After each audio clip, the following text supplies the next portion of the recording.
So let's start solving this problem using the input given in lead code. I will go with this input.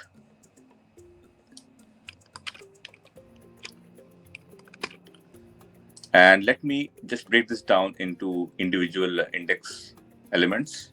So I'll take indexes I and nums of I. It would be 2, 7. So here we have stored all these numbers. And also we will keep on calculating for each of the index the maximum value. We'll divide this problem into subdomains using the bottom-up approach, as we have been doing in our previous examples. So we'll start with dp of 0 first. I mean, for dp of 0, it's very clear, right? That if we only have one house, this house, then in that case, we don't have to we don't have any option to rob any other house. So it means that whatever the value is there, whatever the cache has been stored in this house, that is the value of this dp0. So let me just put it out here, dp2 as 0, and I will try to explain it using this, like this. Okay, so for dp of 0 is 2. If we only have one house, then maximum value possible is 2. Now let's go to dp1. dp1 means we have given option of these two houses. So guys, we are again going to the same bottom-up approach. And so that whenever we try to solve this type of problems using bottom-up, we start with the base case and we keep on moving to the higher level cases. And we will try to see whether we can reuse something which we have already calculated before, just result of the previous sub-problems that we have solved. Now, let's see for dp1, where we are having two houses, 2 and 7. Now, there are only two options, right? One option is that if I rob only this house, in that case, I cannot rob this house because this is adjacent to this house. So either we can choose 2 or either we can choose 7, because if I choose 7, then in that case, I cannot rob the first house. So here we come with two conditions. So it would be the max of house 1, that is nums 0 and nums 1. And you already know that 7 is greater than 2. So the solution for dp1 would be 7. Now let's solve for dp2. So for dp2, we are given these three houses, right? 2, 7, and 9. Now let's try to see to break down this, that how we can solve this. So there is one option. If I choose to rob this house, the third house, then in that case, I cannot rob this house, right? Because this is adjacent to this. So I'm only left with one option, that I rob this house, 9 and 2. So this is the first case. I can write it down as 2 plus 9, right? Which is 11. Or I can only, or if I don't, this second option is that if I only choose to rob the previous house, then 9, then it would be 7, right? And if we have chosen 7, then we cannot rob from this house or this house. So this is our second option,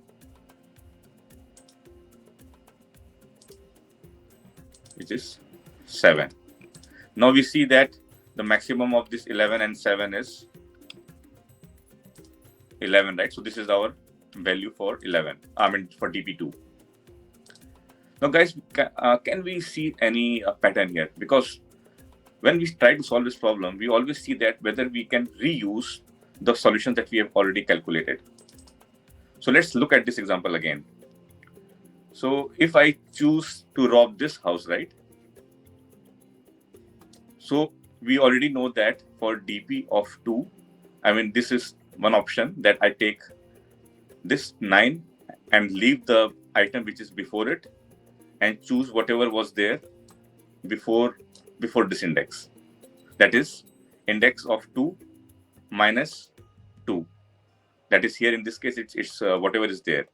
And right now we already know that once we have this dp of n calculated, in that case, we already know that whatever is there before two indices from this year, we have already calculated that this is dp0, because dp of 0, if we are only left with house this one with a 0 house, we have already calculated that what is the maximum profit we can get with dp of 0.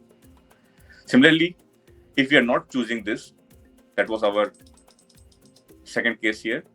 So in second case, if I don't choose to rob this house, so in that case, I'm left with only these two houses, right?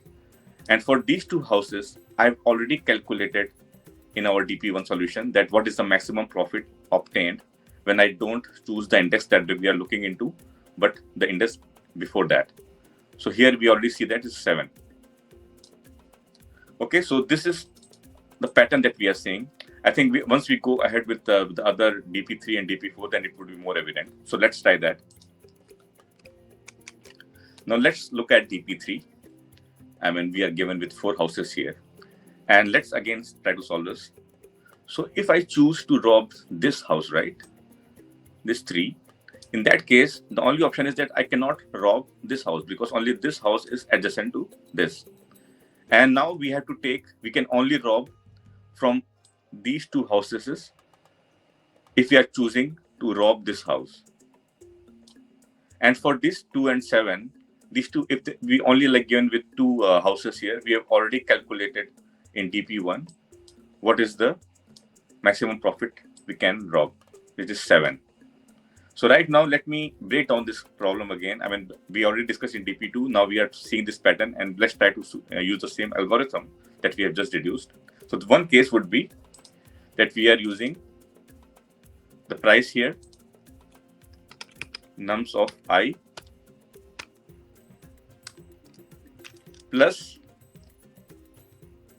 dp of I minus 2, right? Because we are leaving this index, so it would be I minus 2 dp of 1. So here in this case, it would be nums of I is 3 plus dp of 1. So 3 minus 2 is 1. So it would be 3 plus dp of 1 is 7. So it would be 10. So this is our first condition. Now the second condition is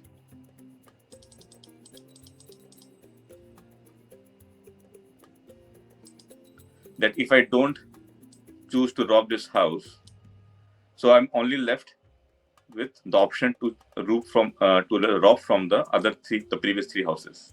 So it would be DP3, right? Because if I just don't use this, we only are left with 0, 1, and 2, these 3 houses. And for DP, that would be DP2. So these 3 houses we have already calculated as 11. So the second option, we can write it in algorithm form, same as this one, is dp of I minus 1. So dp of I minus 1 is dp of 2, which is 11. And now we see that what is the maximum value of this? So it would be 11. 11 is greater than 10. So this is our dp3. Now let's look at dp4, which is our final solution if we are given with all the 5 houses. So again, using the same approach as we did for dp3, dp2, and dp1. So if we try to rob this house, then we are left with only robbing these houses. Sorry, till here. So if we are trying to rob this house, we cannot rob this house, and we can only left with whatever we can get the maximum from these 3 houses. So the formula would be again same. I will directly write the formula now. So I is 4 here. So nums 4, which is 1, plus dp of 4 minus 2 is 2, dp of 2, which is 1 plus dp of 2 is 12. Now, for the second case, if I'm not choosing the ith index, the index that we are looking into, so we are only left with the maximum we want from these 4 houses. We're not choosing this one. This is the second case. So here it would be dp of I minus 1, that is dp of 3, which is 11. And we know that the maximum of these two is 12. So 12 is our final solution. So guys, that's it. This is the bottom up approach that we have always been discussing in our previous problems as well. We start with the base case. We try to see if we can find any pattern, or we can reuse the problem that we have already solved. And then we come with the final conclusion or the algorithm that is required to solve this problem. Now in the next video, we will implement this exactly same thing that we have deduced here in Java and submit it in LeetCode. See you in the next video.